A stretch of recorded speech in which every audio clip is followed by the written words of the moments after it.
विमल बहुत परेशान था। उसे समझ में नहीं आ रहा था कि वो इस परिस्थिति में कैसे निपटे। वो अपनी माँ को बहुत चाहता था, किंतु उसकी पत्नी और उसके बच्चे उसकी माँ से बहुत दूर भागते थे, क्योंकि उसकी माँ की एक आंख नहीं थी। साथ ही उनकी कमर भी 90 अंश पर झुकी हुई थी। वैसे तो वो अपना सारा काम खुद कर लेती थी, किंतु फिर भी उसकी पत्नी और उसके बच्चों को वो हमेशा खटकती हैं। दादी, आप ऊपर के कमरे में जाओ, मेरे दोस्त आ रहे हैं, विमल के बेटे अखिल ने बड़ी बेरुखी से कहा।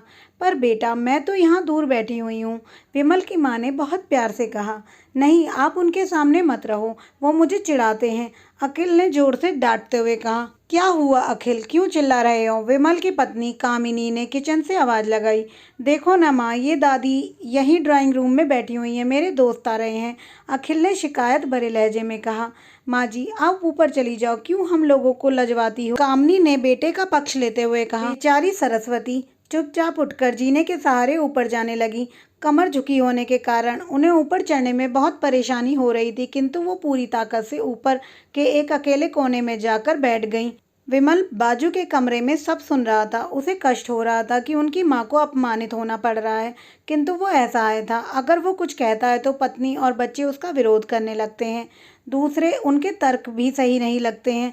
चूंकि वो एक प्रशासनिक अधिकारी था, उसका सामाजिक स्तर बहुत ऊंचा था, उसकी ससुराल भी एक उच्च घराने में थी, अतः वह चुपचाप इस तरह हर दिन अपनी माँ को अपमानित होते हुए देखता रहता था।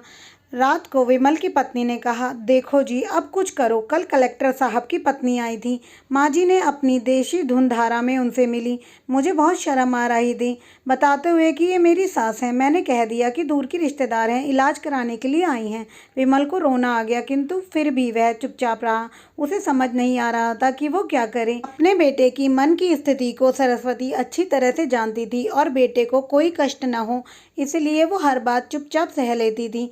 विमल बहुत उदास रहने लगा। एक तरफ परिवार और सामाजिक स्तर पर जीने की प्रतिबद्धता थी और दूसरी तरफ माँ थी। आखिर माँ से अपने बेटे की यह हालत देखी नहीं गई। एक दिन उसने अपने बेटे से कहा, विमल, बहुत दिन हो गए हैं, मैं अपने गांव जाना चाहती हूँ, मुझे वहाँ पहुँचा दो, मेरा यहाँ मन नहीं लग रहा। किंतु माँ, वहाँ तो कोई नहीं है, तुम्हारी देखभाल कौन करेगा? विमल ने आश्चर्य से पूछा।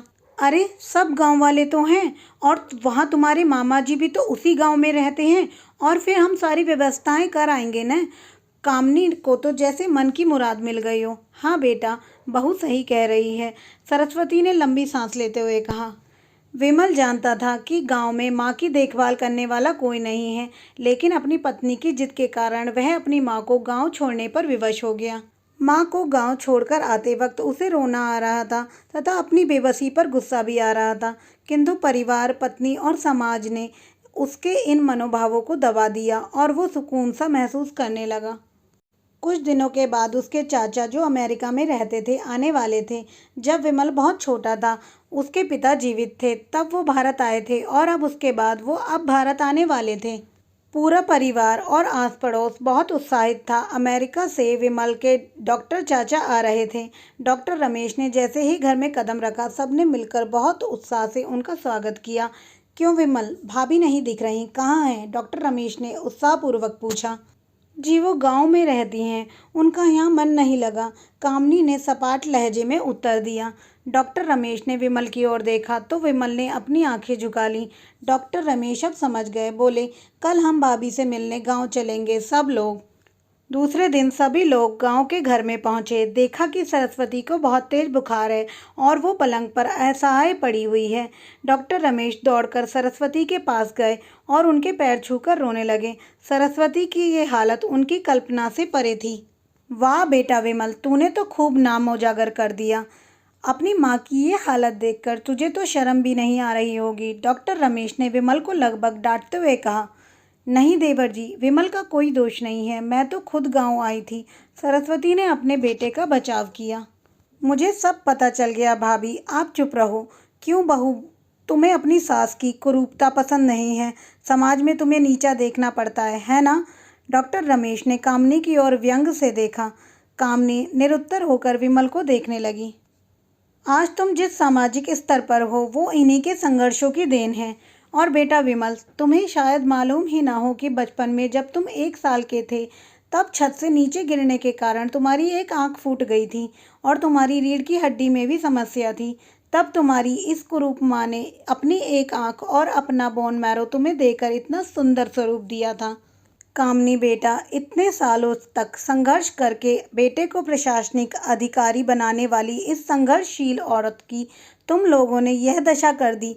तुम्हें ईश्वर कभी माफ़ नहीं करेगा। डॉक्टर रमेश की आंखों से अश्रु जलधारा बह रही थी।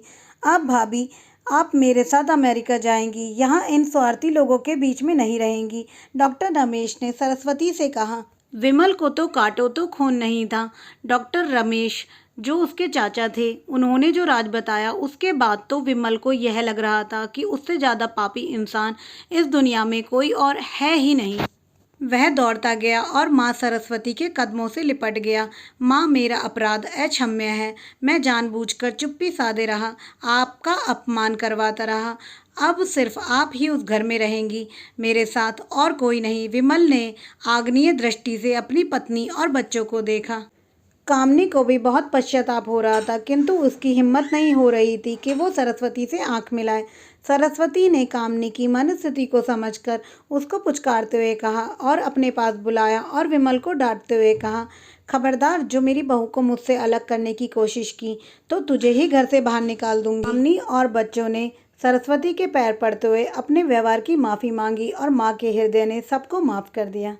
हमारी कहानी को यहाँ तक पूरा सुनने के लिए आप लोगों का धन्यवाद।